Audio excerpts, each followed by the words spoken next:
Yo les grimpeurs, c'est Tomatom. Alors comme c'est la rentrée, je vous ai concocté un petit quiz spécial débutant. Ça marche avec le son seul, donc c'est plutôt pratique si t'es au travail. Alors les règles, 1 point par bonne réponse, 1 point par mauvaise réponse, plusieurs réponses possibles, 15 secondes pour répondre. Allez, c'est parti. Qu'est-ce qu'un baudard? Un mensonge mal prononcé? Un harnais? L'aiguille d'une abeille?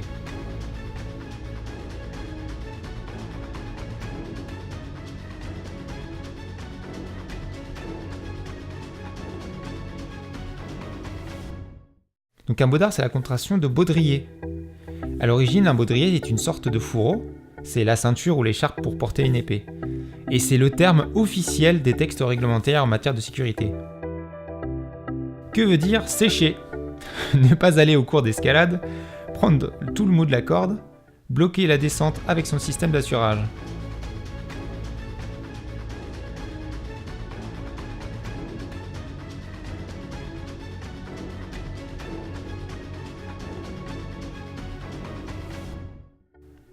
Alors à la réponse, on dit sec.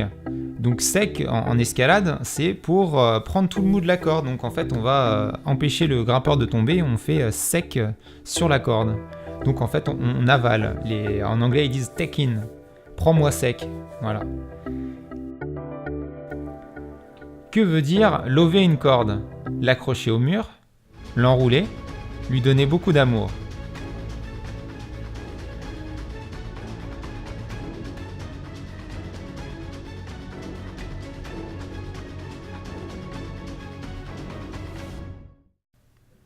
Alors, lover une corde, même si c'est très drôle, ça veut simplement dire l'enrouler.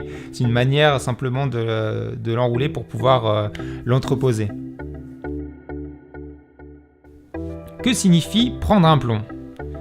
Passer un passage en dévers, se faire tirer dessus ou prendre un vol.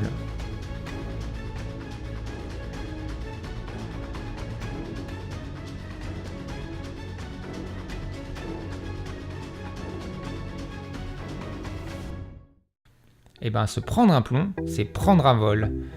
Il doit penduler comme un fil à plomb.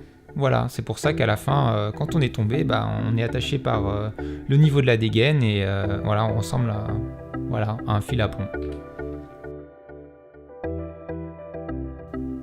Qu'est-ce que la cotation? Un système métrique de difficulté, la valeur monétaire de la voie, le niveau de difficulté.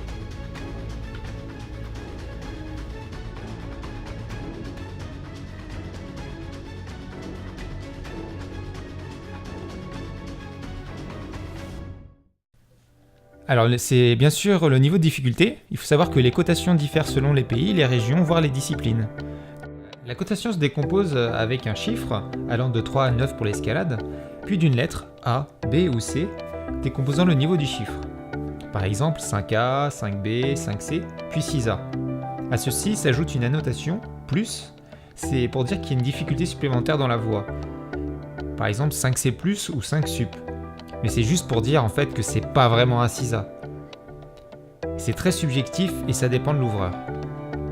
Être dans un niveau, ça veut dire que tu es capable de faire toutes les voies de la cotation, quel que soit le style, donc en dévers, en dalle, en toit. Petit bonus! Quel chausson rencontre-t-on le plus souvent en escalade? Donc c'est évidemment le chausson d'escalade qu'on voit. C'était juste pour faire un petit bonus, un petit point gratuit. Et c'était juste pour vous dire qu'il n'y a pas besoin d'avoir forcément des chaussons très serrés. Il faut être à l'aise dans ces chaussons.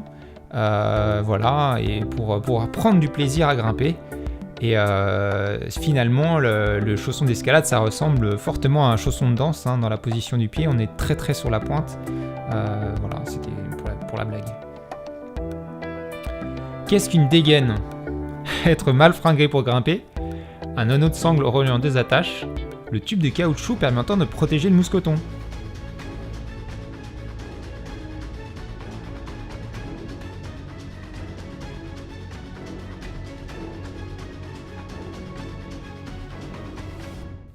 La dégaine, c'est appelé aussi l'épère, c'est un anneau de sangle reliant les 2 attaches. Donc la dégaine, c'est le total, c'est-à-dire les 2 mousquetons et son attache, qui forment une dégaine. Quand donne-t-on du mou? Avant la première dégaine? juste avant que le grimpeur clippe la corde ou quand le grimpeur progresse.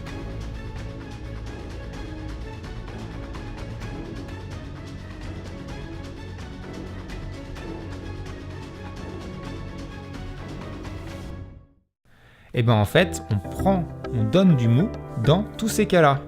Donner du mou, en fait, c'est l'inverse de prendre sec. Donc on donne du mou à toutes ces occasions. Que veut dire magne? Dépêche-toi! Ce n'est pas du POF, un des plus hauts sommets des Alpes.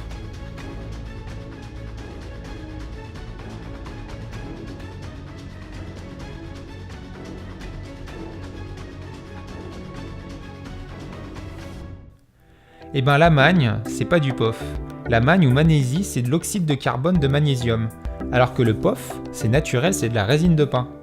Et donc le nom vient du bruit de son utilisation. Dans une vieille chaussette, en fait, quand tu la tapes sur tes mains, bah, ça fait pof pof. Voilà. Et donc la magnésie, absolument à éviter et à proscrire à Fontainebleau. Parce que le magnésium, en fait, attire les molécules d'eau et les prises deviennent gluantes, voire glissantes. Ce qui inverse totalement l'effet recherché d'origine. Donc en fait, la magnésie, on oublie, et la POF avec parcimonie. Que veut dire assurer? Prendre l'assurance obligatoire pour la montagne, réussir vraiment aisément une voie, t'as trop assuré, permettre à son partenaire de ne pas mourir.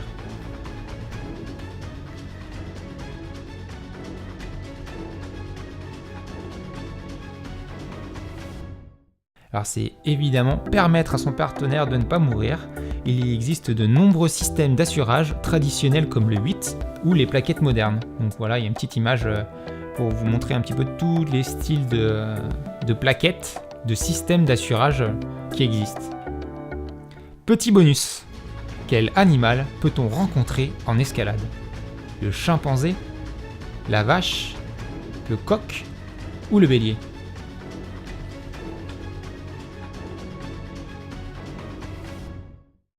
Mais en fait, on peut rencontrer la vache et le bélier. La vache, ou queue de vache, c'est le nœud qu'on fait classiquement en escalade.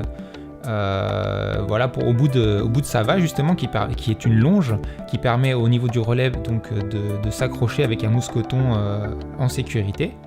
Et le bélier, c'est en fait un système qu'on rencontre en haut des voies, qui permet de redescendre sans faire de manipulation spécifique. Donc en fait on va passer la corde au niveau du bélier et on va pouvoir redescendre dessus en moulinette. Qu'est-ce qu'un bac? Une bonne prise de main, un examen pour être autonome, un panier rempli de POF magnésie.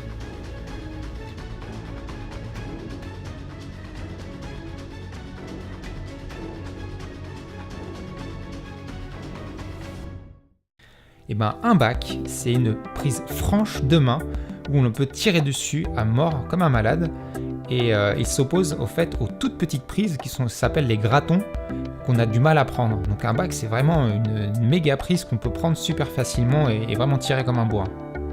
Qu'appelle-t-on les bouteilles?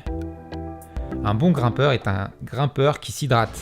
Et oui, il faut savoir que les grimpeurs, ils sont plutôt à boire beaucoup. Un grimpeur qui a mal au bras, le cri de l'apéro.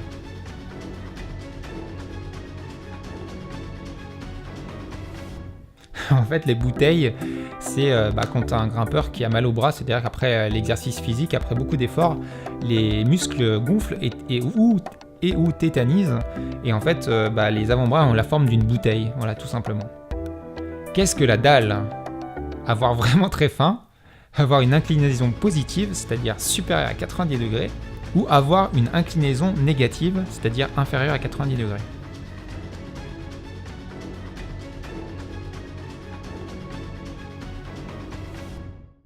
Alors c'est peut-être l'inverse de ce que les gens vont penser naturellement, mais en fait c'est une inclinaison positive, donc c'est-à-dire supérieure à 90 degrés, ce qui fait qu'en fait c'est couché.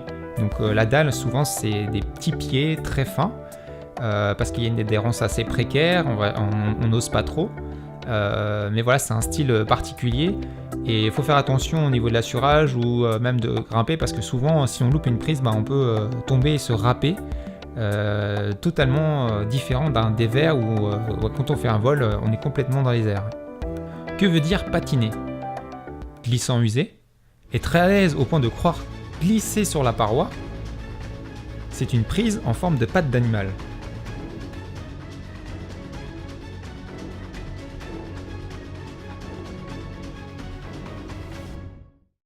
Alors patiner, ça veut dire glissant usé. À force du passage en fait des grimpeurs, la roche s'estompe et devient glissante. On voit ça principalement dans les voies faciles. Quand on voit dans une voie très dure, il y a moins de passage. Qu'est-ce que le bloc? La partie la plus sympa d'une voie, à cause du bloc de voie gras? Une voie sans corde? Une voie où l'on échoue.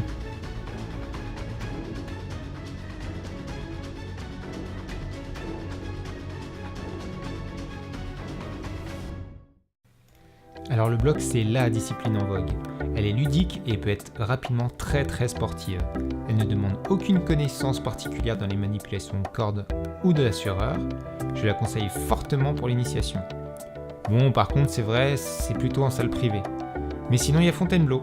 Mais dans ce cas-là, faut le crash pad et un initié. Qu'appelle-t-on le dévers? Un style de grimpe poétique? La voie continue au-dessus de notre tête? Une inclinaison négative, inférieure à 90 degrés.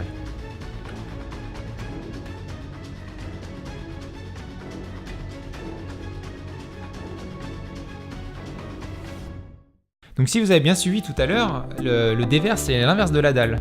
Donc en fait c'est une voie qui continue au-dessus de notre tête et qui a donc une inclinaison négative, inférieure à 90 degrés. Qu'appelle-t-on un relais? 2 points reliés, la presse là où on achète les topos, arrivée du grimpeur actionnant le départ d'un grimpeur.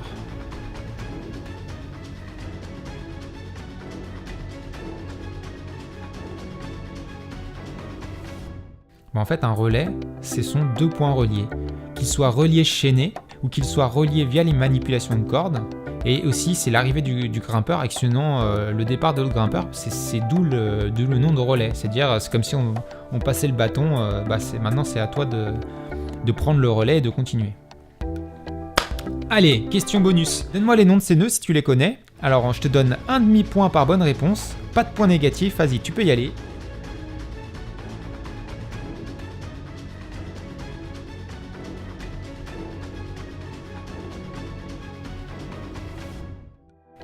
Alors il y a le nœud de chaise, c'est le grand classique de l'escalade.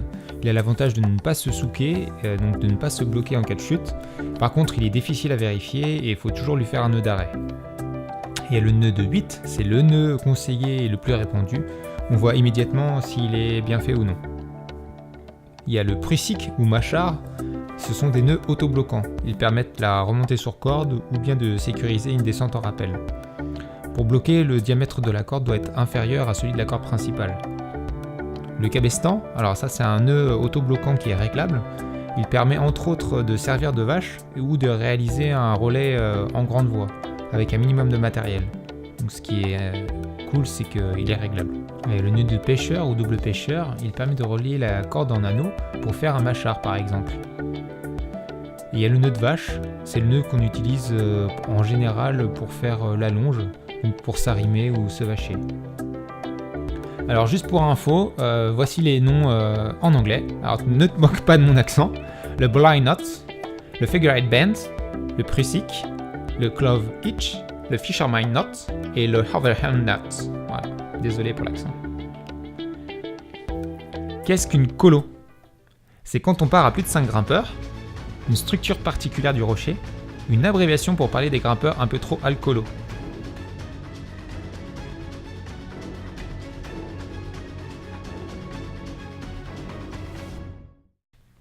Donc la colo en fait c'est une partie de rocher, prise artificielle ou non, qui ressemble en fait à une colonnette, c'est une abréviation de colonnette tout simplement. Qu'est-ce qu'un yo-yo? C'est un exercice d'endurance, un mouvement d'escalade de profil, ou si dire bonjour à des grimpeurs éloignés.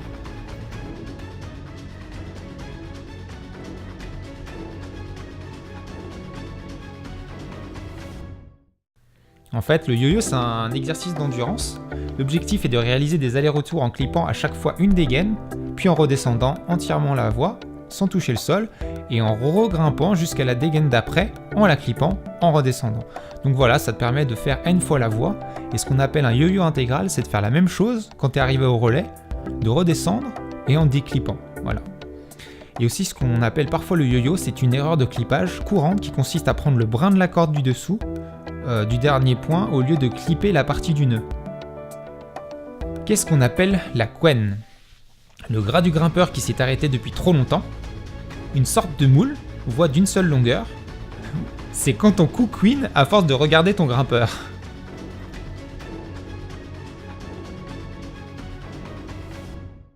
Alors la quenne en fait c'est une voie d'une seule longueur. C'est quand tu redescends t'es en moule et la corde bouge et vibre en fait comme du gras de jambon. C'est pour ça qu'on appelle ça la quenne. Ouais, les grimpeurs font pas que picoler, ils mangent de la charcute aussi. Allez, dernière question, qu'appelle-t-on le quart externe? C'est une partie du pied, c'est le transport que l'on prend pour les sorties. C'est un mouvement incompréhensible.